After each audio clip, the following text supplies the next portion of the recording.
Hello commanders, non-commanders, humans, AIs and potatoes, and welcome to a very special edition of Turjan's Travels.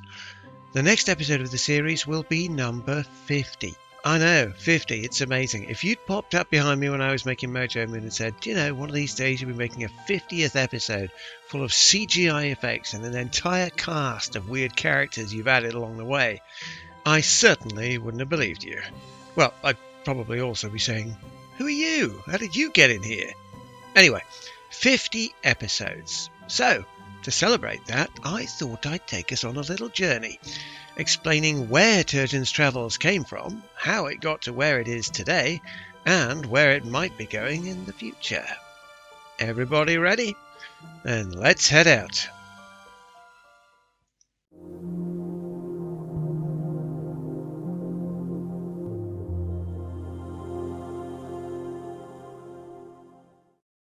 For Commander Turjan to travel at all, first and foremost he needs somewhere he can travel in.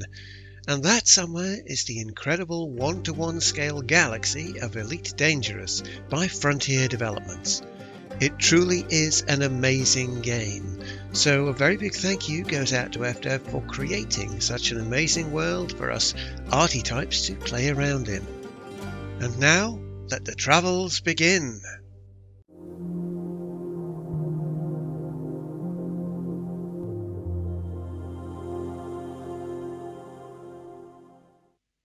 January 2016, Mojo Moon, the episode that started it all. In fact, if it hadn't been for that jumping moon bug, there might not have been a Turjan's Travels at all. Prior to Mojo Moon, the only video editing I'd done was for my cousin's wedding back in the days of VHS, so I was pretty much working in the digital dark here. But I had Windows Movie Maker, Nvidia's Shadow Play, a dodgy headset microphone from the 1990s to use for a voiceover, and most importantly, I had the idea which inspired the video in the first place. So I thought, well, why not just have a go? Now, the idea I had was to highlight that jumping moon bug, which essentially was a problem with the way the game engine's maths was handling fast-orbiting bodies. Or rather, wasn't handling them, causing such bodies to teleport forward on their orbital path every 30 seconds or so. Now, because I used to draw gag cartoons for a living, my immediate inclination was to show the bug using a bit of back and forth dialogue of how it would appear to a commander in the game world. Just like a classic 3-box gag cartoon, in fact. And to achieve that, I needed someone for the commander to be talking to. So, the character of Cass the Cockpit Assistant was born. The whole thing was really just a one-off gag sketch to show a funny bug in the game. But when I showed Mojo Moon to my fellow Distant Worlds explorers, they chuckled and immediately asked me when I was going to make another video. Well, I did have fun making Mojo Moon, and I also had a lot of other ideas about the little foibles in Elite Dangerous. Not strictly bugs, just idiosyncrasies, often without an in-game explanation. So, I started work on a story that was pretty much setting the style for the whole series to come. Episode 2, A Grave Mistake, featured Commander Turjan investigating a mysterious crash site out in the far black, with a lot of back and forth banter between him and his onboard AIs. And that brings us to the next subject.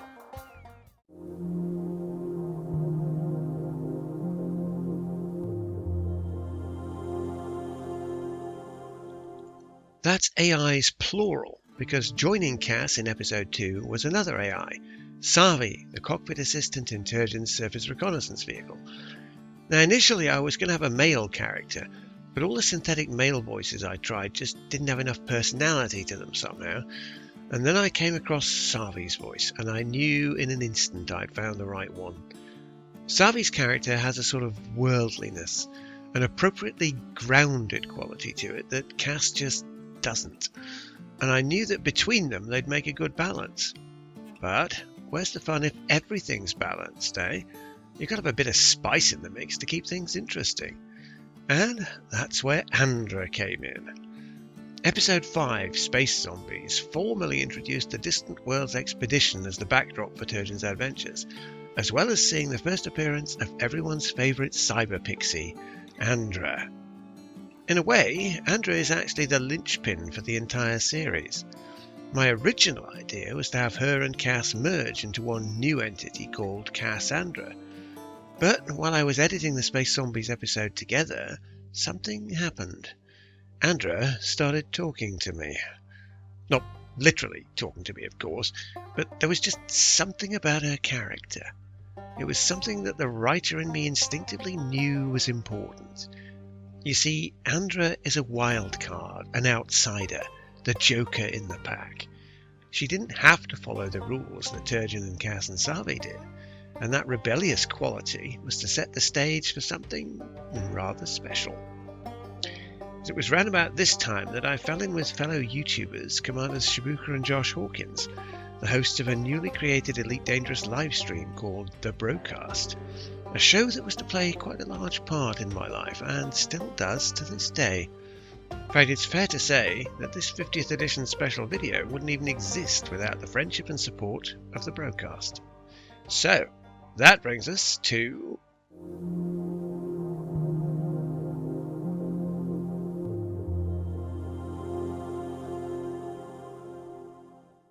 By this time, I'd already had some guest stars on the show.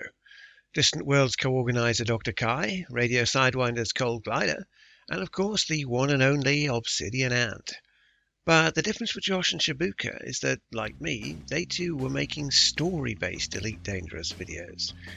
And the three of us decided it would be pretty cool, not to mention unprecedented, to create a storyline that would somehow tie all of our respective Elite Dangerous video series together. And for that, I needed a wildcard.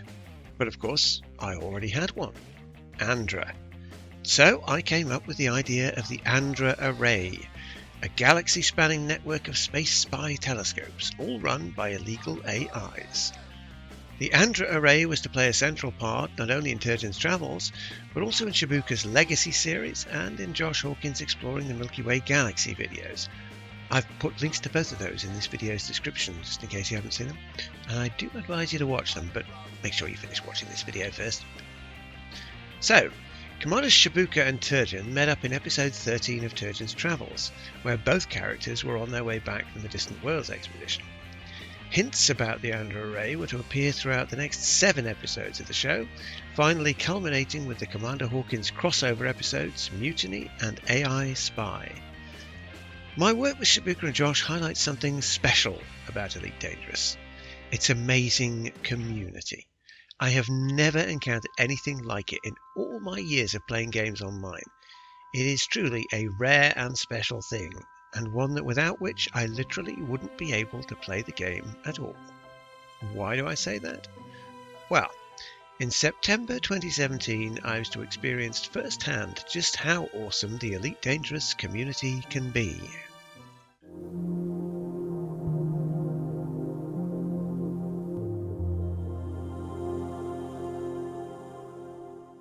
2017 was already turning out to be an unforgettable year for me as far as Elite Dangerous was concerned, because back in spring my video Stardust had won the Ctrl-Alt-Space video competition organised by Frontier Developments.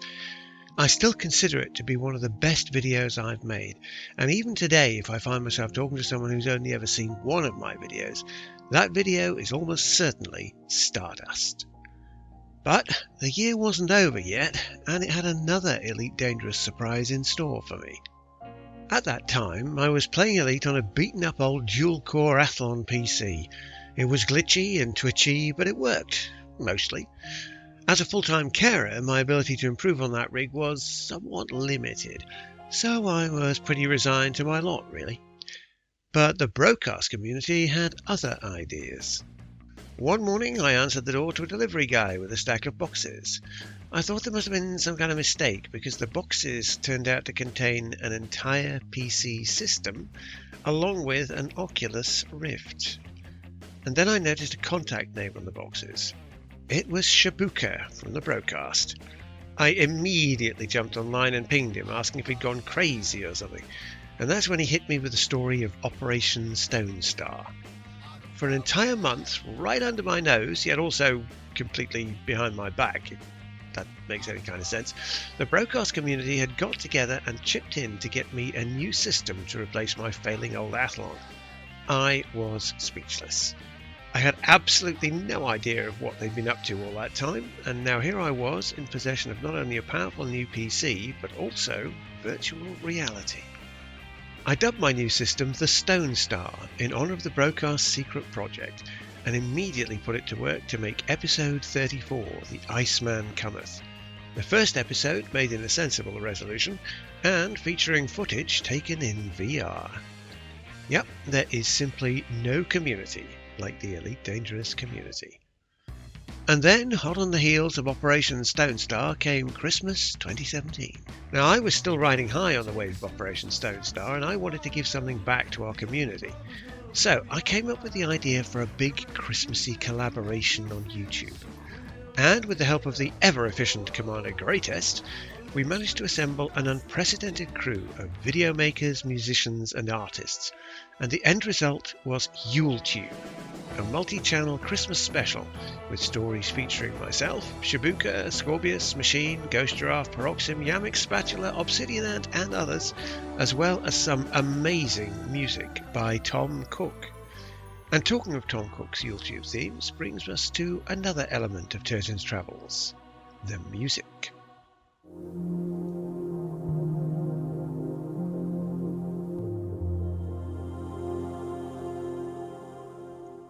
The first episode of Turjan's Travels doesn't actually have any music at all, but as I made more episodes, I started using music as an extra storytelling tool to highlight certain scenes or pieces of dialogue.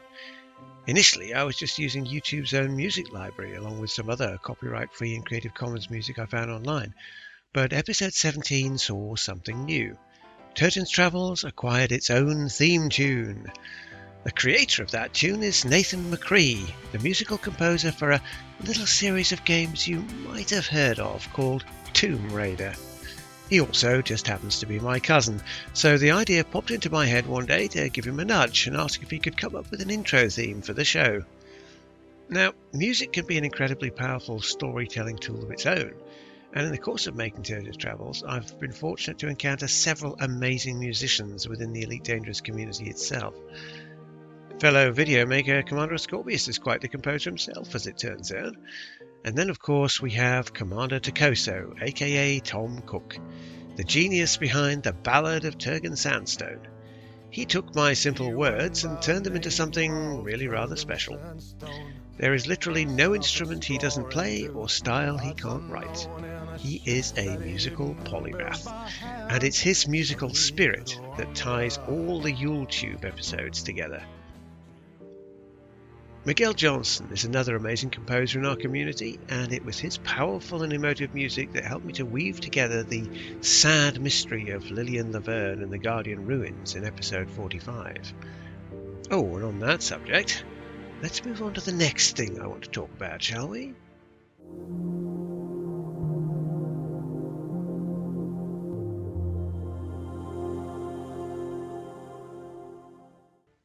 Of course, without Turjan, there'd be no Turjan's Travels. But where would Turjan be without his cast of supporting characters?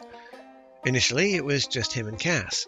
Then he was joined by Savi, Andrea, and then episode 7 saw the first appearance of what was to become undoubtedly the strangest character in the entire show, the Potato.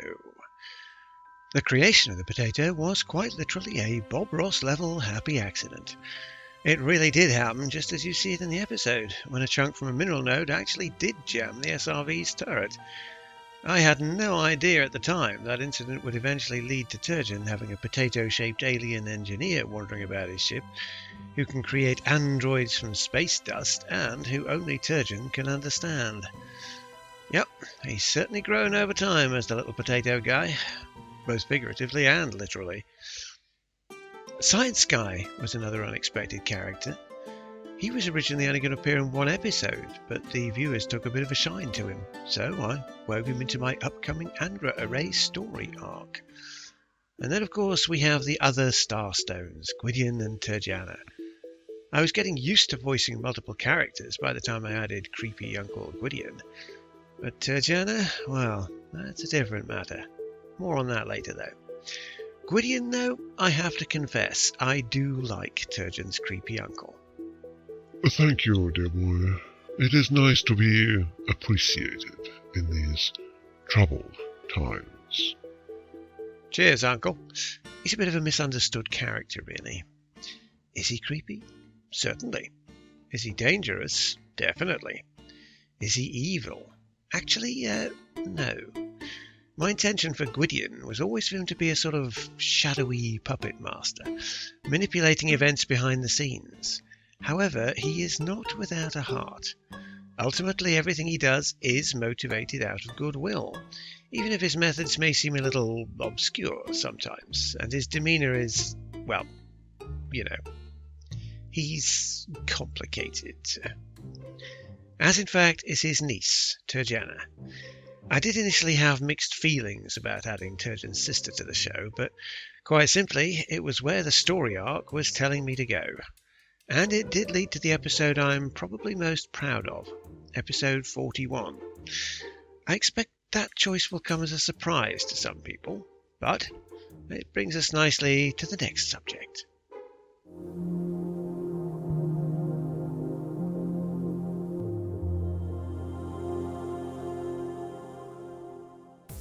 As the show has progressed and evolved, so have the tools I use to make it.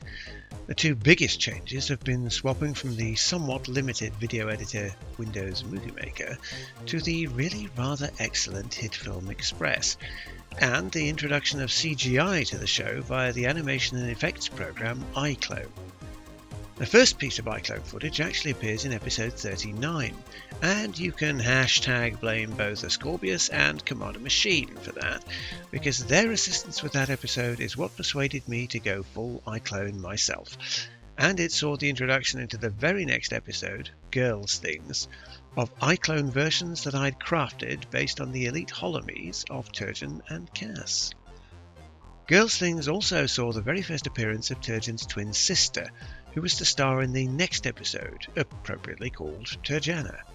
Now, as I said before, while I don't necessarily think episode 41 is the best episode I've made, the reason I'm proud of it is because it definitely was a total leap of faith to make. This is because literally only 30 seconds of that 8.5-minute video is actually vanilla footage from Elite Dangerous. All the rest of it is either entirely CGI or features an awful lot of post-production work. This meant that the whole episode took an order of magnitude more work to make than previous episodes, and it also took a lot of courage to make. Plus, of course, Turjana is voiced by me, and I don't really consider myself an actor, let alone an actress, so that took even more courage to put her out there in the open on the public stage. Oh, Turjan, don't be silly. You know it doesn't take much prompting to get me out there hogging the public stage, does it, darling? Thank you, sis. Now back in your box. So, let's take a look at a question folk have asked me. Why? Why did I decide to use all that CGI stuff? Surely making those 3D avatars and doing all that lip syncing must take hours. Yes, it does. Altogether too many hours, probably. But the reason is actually quite a simple one. My characters demanded it. When holomies arrived in Elite Dangerous in episode 30, it was something of a double-edged sword in storytelling terms. Before that, I'd adopted almost a radio show style in some ways, with a combination of speech and sound effects telling the story against a backdrop of visuals, using game footage from Elite.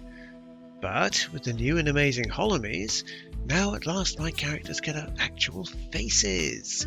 They could become real people on screen, not just a disembodied voice. There was a catch, though. Holomies don't speak, and that means I can mostly only use them for reaction shots when another character is talking. And the more Turjan's travels continued, the more characters I added to the show, and the more limiting this became. iClone solves that issue, but at a price. In order to have my talking heads, I had to replicate the show's holomy characters in iClone. Luckily, in addition to having been a gag cartoonist, I did also train as a clay sculptor, so 3D modelling is not entirely alien to me. Pixels are also less messy to clean up than clay, so that is definitely a bonus. I also had to create an entire Remlock suit texture that matched, near enough, the in-game one. And for that, I fell back on the retexturing skills I picked up in my old Morrowind modding days. And then it came down to the lip syncing, something I actually had no previous experience of. However, as it turns out, working as a cartoonist and caricaturist has apparently given me something of an insight into human gestures and expressions, and that's certainly been a help. See, I knew all these weird eclectic life skills I've picked up along the way would come in handy someday.